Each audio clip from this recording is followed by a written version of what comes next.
Hello दोस्तों, examination classes में आपका स्वागत है। आज मैं आप लोगों के लिए ईवीएस का बेस्ट 30 क्वेश्चन लेके उपस्थित हुआ हूं। चलिए वन बाय वन इन क्वेश्चनों को देखते हैं। पर्यावरण अध्ययन की पाठ्य पुस्तकों में अभ्यास एवं गतिविधियों को उपलब्ध कराना चाहिए। अभ्यास एवं गतिविधियों को उपलब्ध कराना चाहिए मीन्स कि एक अगर पाठ है, एक लेसन है, उसे खत्म करने के बाद उसी के जस्ट बाद अभ्यास होना चाहिए। तो चलिए आइए इसमें देखते हैं। पाठ के अंत में प्रकरणों में अंतर्निर्मित, पुस्तक में अलग अलग, देखिए इस तरीके के ऑप्शन को हरदम डिस्कार्ड कर दिया करो। इकाई के अंत में डिस्कार्ड कर दो, बचे 2 ऑप्शन। मतलब कि पाठ के अंत में या प्रकरणों में अंतर्निर्मित, मतलब जो पाठ चल रहा है उसी के लास्ट में ना, तो सेकंड वाला ऑप्शन करेक्ट जाएगा। ठीक है, नेक्स्ट क्वेश्चन। पर्यावरण अध्ययन के शिक्षकों को विशेषता पुस्तकों और परीक्षाओं पर ध्यान देना चाहिए। देखिए सीटेट का क्या फंडा है, बेस्ट ऑप्शन को चूज करना होता है। आपको कई ऑप्शन उससे रिलेटेड सही लगेंगे, लेकिन आप उनमें से जो सबसे बेस्ट हो आप उसे हरदम चूज करेंगे। ठीक, बच्चों के दृष्टिकोण को स्वीकार करना एवं सम्मान देना चाहिए। अभिभावकों के विचारों को स्वीकार करना एवं सम्मान देना चाहिए। विशेषता प्रयोगों पर ध्यान देना चाहिए। पर्यावरण अध्ययन के शिक्षकों को किस पे ध्यान देना चाहिए, किस पे ध्यान देना चाहिए बताइए दोस्तों? विशेषता प्रयोगों पर ध्यान देना चाहिए। किस पे ध्यान देना चाहिए? प्रयोगों पर ध्यान देना चाहिए। लास्ट ऑप्शन सही है। Next question. प्राथमिक स्तर पर बच्चे का आकलन करने का सर्वश्रेष्ठ तरीका है। सर्वश्रेष्ठ तरीका डैश का प्रयोग करना। कौन सा सर्वश्रेष्ठ तरीका हो सकता है? देखिए आवधिक परीक्षाएं, गृह कार्य, योगात्मक कार्य। आपको देखिए अभी तक सभी ऑप्शन ऐसा लगता है कि सभी हो सकते हैं, नहीं, लेकिन पोर्टफोलियो ज्यादा बेस्ट ऑप्शन है ईवीएस के अकॉर्डिंग, मतलब इन्वायरमेंट के अकॉर्डिंग। अगर हम अपने बच्चों के तर्क के अकॉर्डिंग सोचे तो पोर्टफोलियो इसमें बेस्ट ऑप्शन होगा। Next question. एक शिक्षक पढ़ाते समय श्रव्य दृश्य सामग्रियों एवं शारीरिक गतिविधियों का प्रयोग करता है क्योंकि ये शिक्षार्थियों को दिशा परिवर्तन उपलब्ध कराते हैं। अधिगम वृद्धि में अधिकतम इंद्रियों का उपयोग करते हैं। दोस्तों देखिए अधिगम वृद्धि में अधिकतम इंद्रियों का उपयोग करते हैं, यही ऑप्शन इसका सही होना चाहिए। और नीचे के भी ऑप्शन देख लीजिए। शिक्षक को आराम उपलब्ध कराते हैं, नहीं, देखिए ऐसे कोई क्वेश्चन का ऑप्शन नहीं होना चाहिए कि आराम उपलब्ध कराना चाहिए। ऐसे होता है क्या? प्रभावी आकलन को सुगम बनाते हैं, मीन्स सेकंड ऑप्शन इनमें से सबसे अच्छा ऑप्शन चूज होगा। Next question. सीमा प्रत्येक पाठ को रटकर तुरंत सीख लेती है, जबकि लीना चर्चा एवं ब्रेन स्टॉर्मिंग मीन्स मस्तिष्क आलोडन के बाद प्रत्येक पाठ को समझती है। यह डैश के विकासात्मक सिद्धांत की ओर संकेत करता है। किसके संकेत करता है? विकासात्मक सिद्धांत की ओर संकेत करता है। वैयक्तिक भिन्नताओं सामान्य से विशिष्ट की ओर, निरंतरता अंतः संबंध किसमें है? वैयक्तिक विभिन्नताओं को ये निर्दिष्ट करेगा। किसको निर्दिष्ट करेगा? वैयक्तिक विभिन्नताओं को निर्दिष्ट करेगा। Next question. डैश के अलावा निम्नलिखित पर्यावरण अध्ययन पढ़ाने की विधियां हैं। के अलावा इनमें से कौन ऐसा है जिसके अलावा निम्नलिखित पर्यावरण अध्ययन पढ़ाने की विधि, मतलब 3 पर्यावरण पढ़ाने की विधियां हैं, उनमें से 4 में से 3 पढ़ाने की हैं, एक नहीं है। ठीक है, उसको हमें खोज करना है। देखिए कौन सा है? समस्या होनी चाहिए, सहयोगात्मक अधिगम बिल्कुल होनी चाहिए, निर्देशित खोज होनी चाहिए, तो फिर व्याख्यानों द्वारा स्पष्ट करने मीन्स यही ऑप्शन सही होगा, क्योंकि ये नहीं होना चाहिए, क्योंकि समस्या होगी तभी आप उसको समस्या का हल ढूंढेंगे। सहयोगात्मक अधिगम मतलब एक दूसरे से मिलके काम अधिगम को बढ़ाएंगे, ठीक है। अधिगम मीन्स होता है लर्निंग, ठीक है, ध्यान रखिएगा।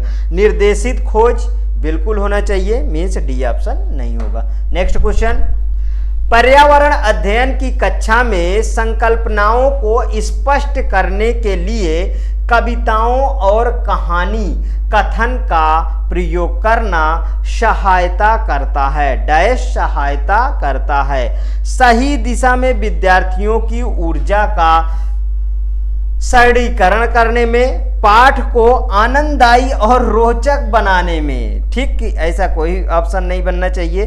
स्थानीय एवं वैश्विक स्तर पर संसार की प्रकृति को खोजने और कल्पना करने की योग्यता को बढ़ावा देने में, शिक्षार्थियों में निहित भाषा एवं सांस्कृतिक विविधताओं का ध्यान रखने में। तो कौन सा ऑप्शन इसका सही होना चाहिए? सी ऑप्शन बिल्कुल करेक्ट होना चाहिए, क्योंकि स्थानीय एवं वैश्विक स्तर पे संसार की प्रकृति को खोजने और कल्पना करने मीन्स कल्पना करने की योग्यता को इंप्रूव करेगा, मीन्स इंक्रीज करने होते हैं। Next,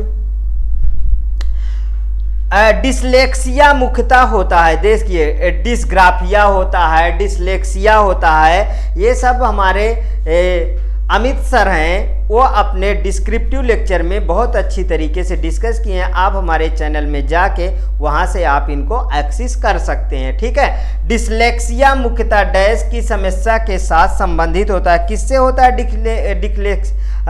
dyslexia? वो पढ़ने से संबंधित होता है। नेक्स्ट क्वेश्चन, सहयोगात्मक अधिगम में पुराने एवं अधिक दक्ष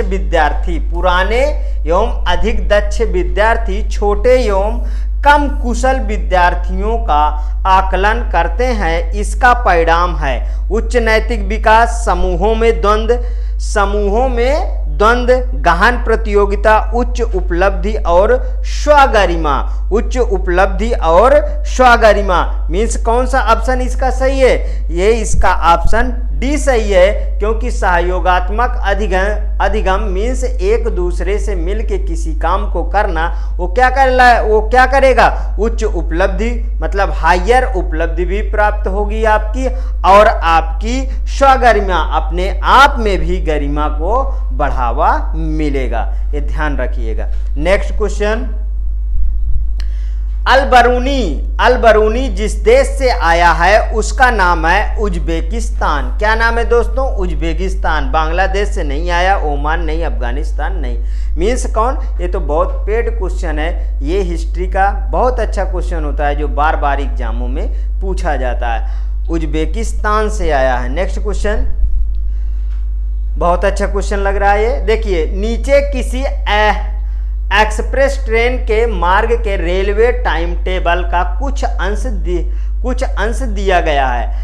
क्रम संख्या, स्टेशन का नाम, पहुंचने का समय, प्रस्थान का समय, दूरी, किलोमीटर, दिन, 4, 5, 6, 7 इस तरीके के। सूरत,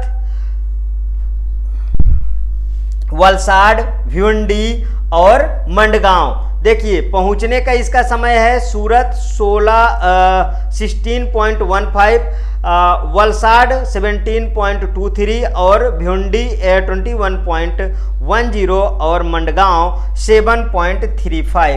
प्रस्थान का समय 16.20, वलसाड 17.20 और भिवंडी 21.20 और मंडगांव 7.45। देखिए, इस इधर दूरी दिया है 530, 598, 772, 1509, 1112। अब यहाँ पर अब इसका क्वेश्चन देखिए, उपर्युक्त सूचना के आधार पर सूरत और मंडगांव ध्यान रखिएगा के बीच की दूरी तथा ट्रेन द्वारा इस दूरी को तय करने में लगा समय क्रमशः 957 किलोमीटर 15 घंटे 20 मिनट, 1509 किलोमीटर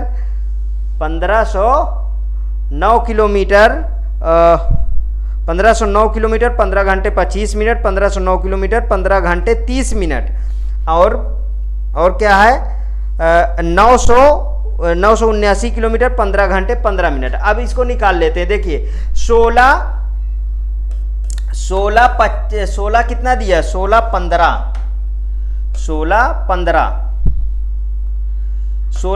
दिया है। तो देखिए 24 घंटे होते हैं, 24 घंटे होते हैं, ध्यान रखिएगा। तो बचा कितना, 7 घंटे 45 मिनट इसमें बचा, ठीक। और मनगांव पहुंचने में 7 घंटे कितना लग रहा है, 35 मिनट, ठीक है। दोनों को आप जोड़ दीजिए, 5 और 7 8 आया, और इधर 7 दूनाई 14 आया। इधर से एक ले लीजिए, कितना आ जाएगा, ये 15 और 20, मतलब कौन सा ये 15 और 20, ये देखिए आ गया 15 और 20, ठीक।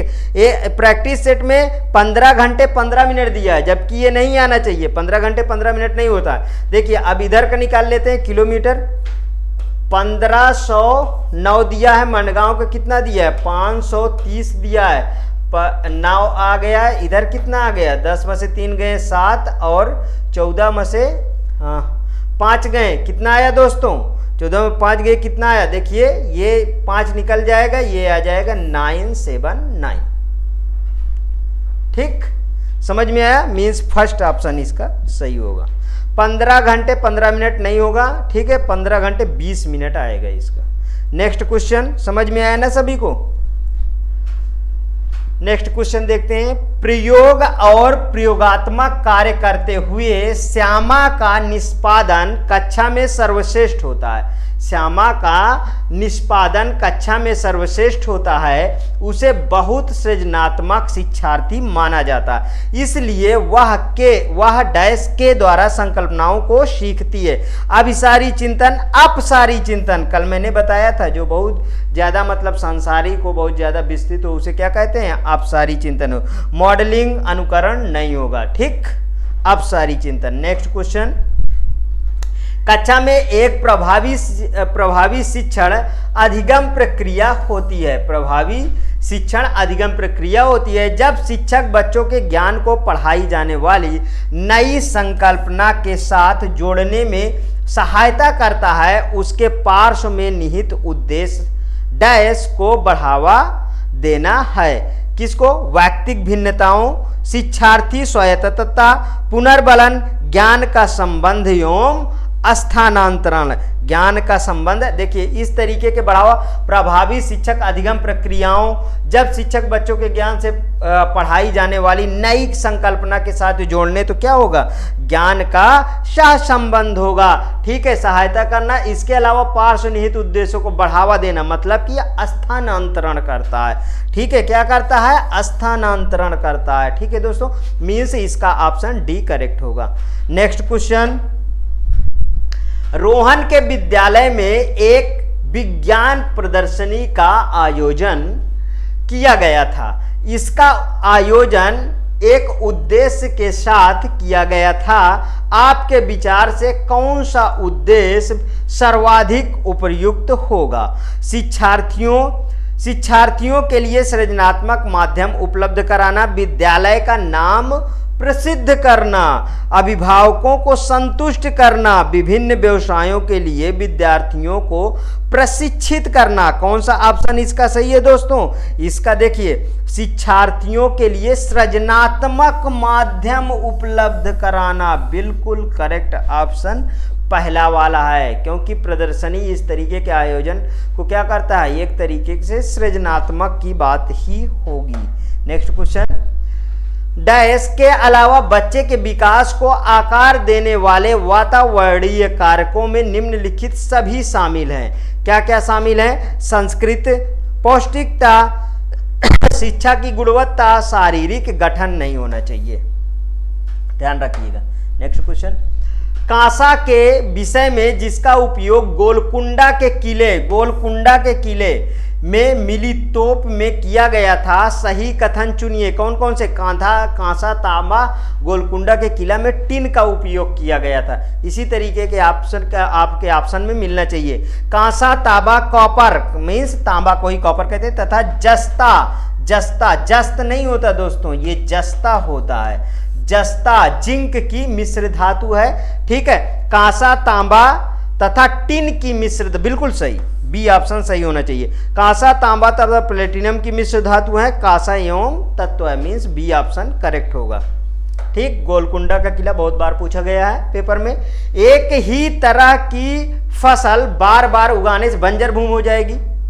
ऑप्शन ऊपर ही आप क्वेश्चन खत्म नहीं होगा, आपका आंसर मिल जाएगा अगर आपके पास इतनी प्रैक्टिस है तो। अगर देखिए बार बार ये सब पेड क्वेश्चन है, बार बार क्वेश्चन पूछे जाते हैं, बार बार उगाने और बहुत से रसायनों के उपयोग करने पे मृदा कैसी हो जाएगी, बंजर हो जाएगी। पहला ही ऑप्शन सही है।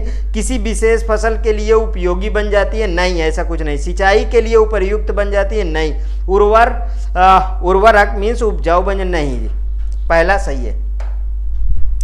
नेक्स्ट क्वेश्चन, निम्नलिखित में से लेह और लद्दाख के मकानों की विशेषताएं। देखिए लेह और लद्दाख की मकानें मतलब कि वहां पे बर्फ होती है। लेह और लद्दाख में क्या पाई जाती है दोस्तों, बर्फ होती है। और बर्फ में घर कैसे बनेंगे, नीचे बनेगा ऊपर बनेगा। नीचे वाले घर क्या होंगे, मोटी मोटी दीवारें होंगी, जो पत्थरों, वहाँ पत्थर वगैरह हैं, पत्थर और मिट्टी की दीवारें होंगी। उसके ऊपर आप कोई सा छप्पर ऊपर इस तरीके की चीजें बनाओगे, ध्यान रखिएगा। इसी तरीके के ऑप्शन मिलने चाहिए। पेड़ के तनों से बनी लकड़ी के ढालू छतें, नहीं। पेड़ के तनों से बनी लकड़ी के ढालू छतें, नहीं। पेड़ तो वहाँ देखने को नहीं मिलते हैं जल्दी से, समझ रहे हैं। जहाँ बर्फ ही बर्फ रहती है वहाँ पेड़ कहाँ रहते हैं जो घर लोग बनाएंगे, ये ध्यान रखिएगा। निचली मंजिल में कोई खिड़की नहीं होती, बिल्कुल सही बात है। निचली मंजिल में कोई खिड़कियां इस तरीके की चीजें नहीं लगाई जाती। पत्थर, मिट्टी और चूने से बनी मोटी दीवारें हैं, बिल्कुल सही जा रही है। लकड़ी के फर्श, हाँ हो सकते हैं लकड़ी के फर्श, तो मीन्स बी भी हमारा सही लग रहा है, सी भी सही लग रहा है और डी भी सही लग रहा है। इसमें देखिए कौन सा ऑप्शन सही है, बी, सी और डी।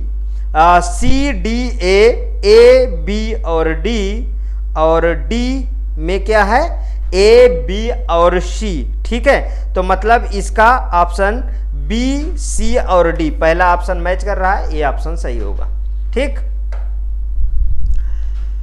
तरुण भारत संघ नामक समूह संबंधित है। तरुण भारत संघ नामक समूह संबंधित है, विशेष रूप से सक्षम बालकों को सिखाने में मदद करने से, स्कूलों में दोपहर का पका हुआ भोजन उपलब्ध कराने से, आर्थिक रूप से कमजोर वर्गों के बच्चों के लिए निःशुल्क कोचिंग कक्षाएं चलवाने से, पुरानी झीलें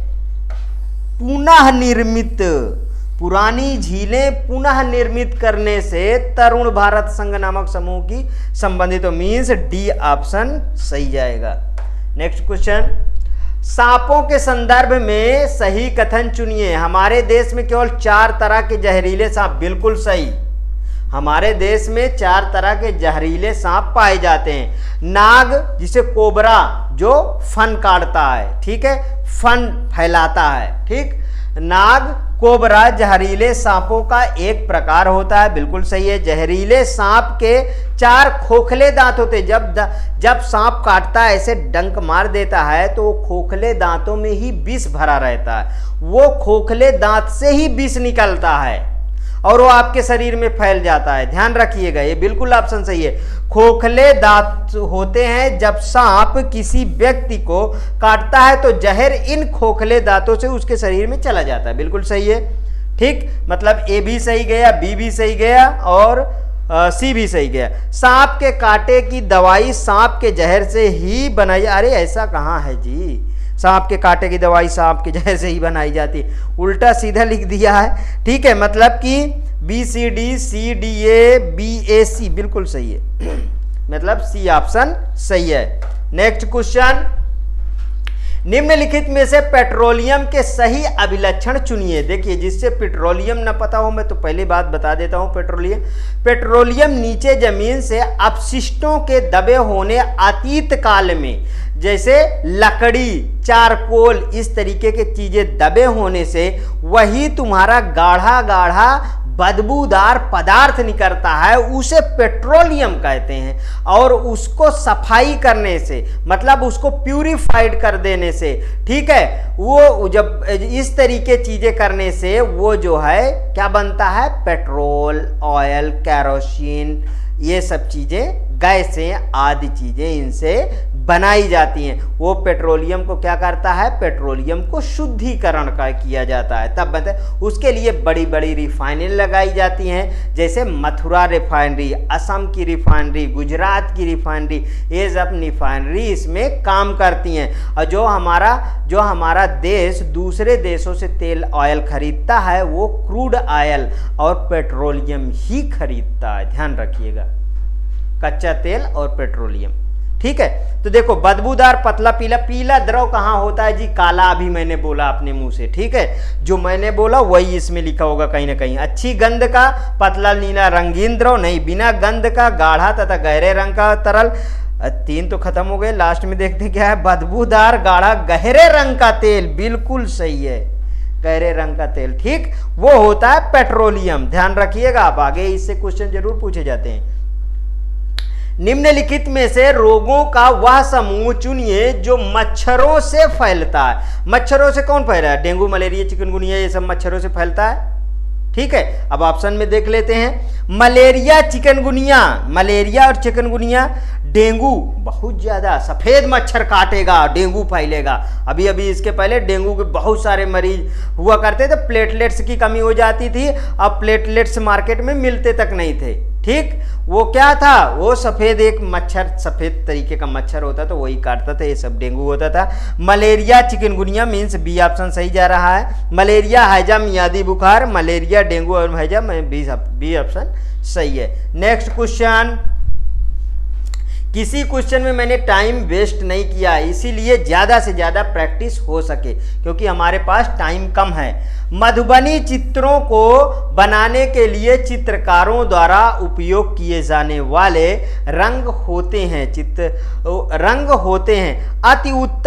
अति उत्तम गुणवत्ता के फाइबर पेंट। नहीं जी, तब ये सब कहाँ था, मधुबनी चित्रकारों, सोने चांदी के घोल कर बनाए गए पेंट, ऐसा कुछ नहीं है।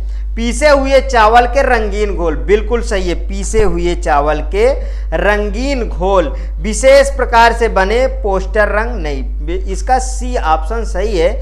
उस समय क्या हुआ करता था, जैसे देखो हल्दी है, हल्दी पीसी जाती थी, पीसे चावल पीसे जाते थे, पत्तों का रंग निकाला जाता था। ठीक है, केला के पत्ते इस्तेमाल किया जाता था, छाल का इस्तेमाल किया जाता था, इस तरीके के चीज़ों का इस्तेमाल करके रंग बनाया जाता था। ठीक है, मधुबनी चित्रकला, ध्यान रखिएगा, मधुबनी चित्रकला मतलब बिहार में एक डिस्ट्रिक्ट है, याद नहीं आ रहा, ठीक है, वहाँ ये सब चीज़ें बहुत ज़्यादा मिलती है। चलिए नेक्स्ट क्वेश्चन देखते हैं, याद आएगा तो बता दूंगा। एक पब्लिक स्कूल में प्रत्येक कक्षा में लगभग 2 से 3 बच्चे आवश्यकता वाले हैं। 2 से 3 बच्चे आवश्यकता वाले, कुछ बच्चे शारीरिक या मानसिक रूप से विकलांग हैं। ठीक है, वे बच्चे अन्य बच्चों के साथ सभी कक्षा में एक साथ पढ़ते हैं, बहुत अच्छी बात है। उपर्युक्त पब्लिक स्कूल निम्न में से किसका अनुपालन करता है? समावेशी शिक्षा, बिल्कुल सही, पहला ही ऑप्शन सही है। ये सब किसके अंतर्गत आता है? समावेशी शिक्षा के अंतर्गत आता है। समवयस्क शिक्षा, प्रतिपूरक अधिगम, सतत एवं व्यापक मूल्यांकन, नहीं, पहला ही ऑप्शन सही है। नेक्स्ट क्वेश्चन देखते हैं। गैसीय अपशिष्ट है सब्जी एवं फलों के छिलके, घरों की नालियों का गंदा पानी, खेत खलिहानों से निकलने वाला कचरा, लकड़ी कोयला से जलने वाला धुआं, मीन्स डी ऑप्शन सही है। देखिए गैसीय अपशिष्ट में क्या होता है दोस्तों, थोड़ा ध्यान रखिएगा।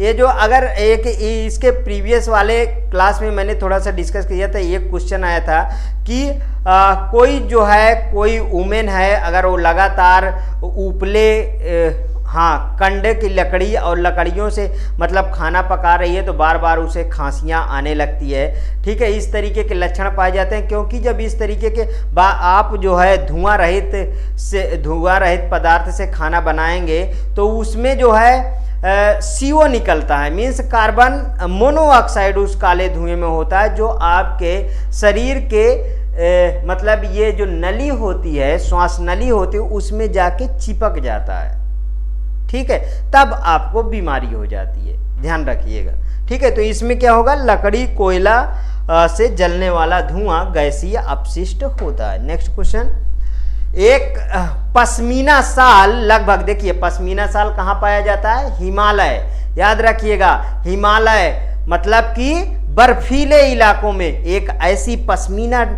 नाम की भेड़ होती है, उससे ये निकाला जाता है। पश्मीना भेड़ होती है, ठीक है, उसके जो बाल होते हैं उस बाल से ये बनता है, उसी का नाम होता है पश्मीना, ध्यान रखिएगा। और ये कम से कम 10 गुना, एक साधारण अगर कपड़ा ले लीजिए तो उससे कम से कम 10 गुना गर्म होता है।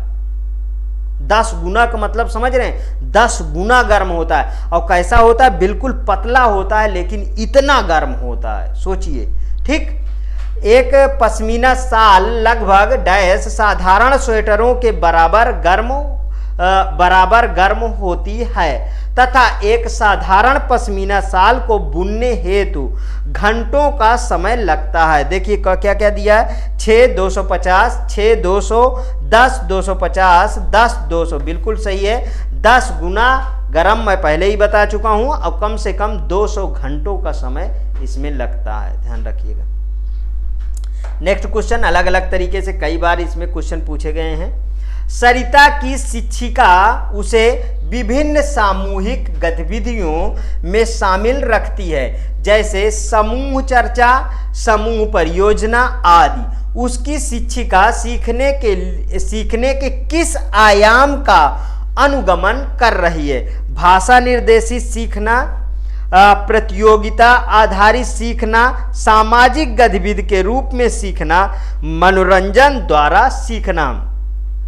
कौन सा सही होगा बताइए? सामाजिक गतिविधि दिया है ना, तो बिल्कुल ये सही होगा, क्योंकि विभिन्न समूहों में जाने का मतलब है कि आप सामाजिक तौर से उसको फॉलो करने, सामाजिक तौर से आप जुड़ने लगे हैं, इसलिए आपको सामाजिक ज्ञान या गतिविधि आपको ग्रहण होने लगेगी, ध्यान रखिएगा।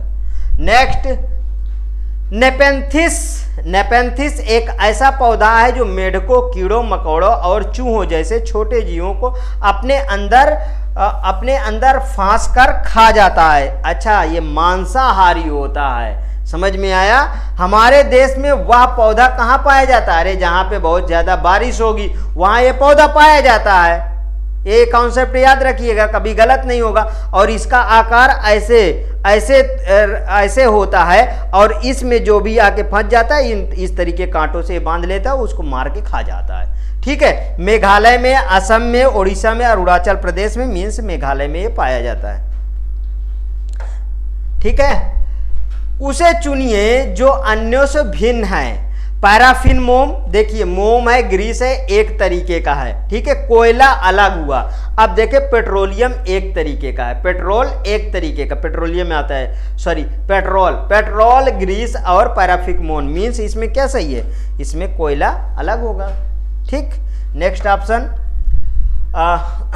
नेक्स्ट क्वेश्चन, बिहार के गांव में बहुत से किसान अतिरिक्त धन कमाने के लिए मधुमक्खी पालन करके शहद एकत्रित करने का कार्य करते हैं। मधुमक्खी पालन शुरू करने का सबसे अच्छा समय अप्रैल से जून, जुलाई से सितंबर, अक्टूबर से दिसंबर, जनवरी से मार्च। अक्टूबर से दिसंबर, इसके पहले भी बता चुका हूँ, ये बेस्ट मौसम होता है मधुमक्खी पालन को बिहार साइड में, ठीक है। बेस्ट ऑप्शन क्या है? अक्टूबर से दिसंबर के बीच।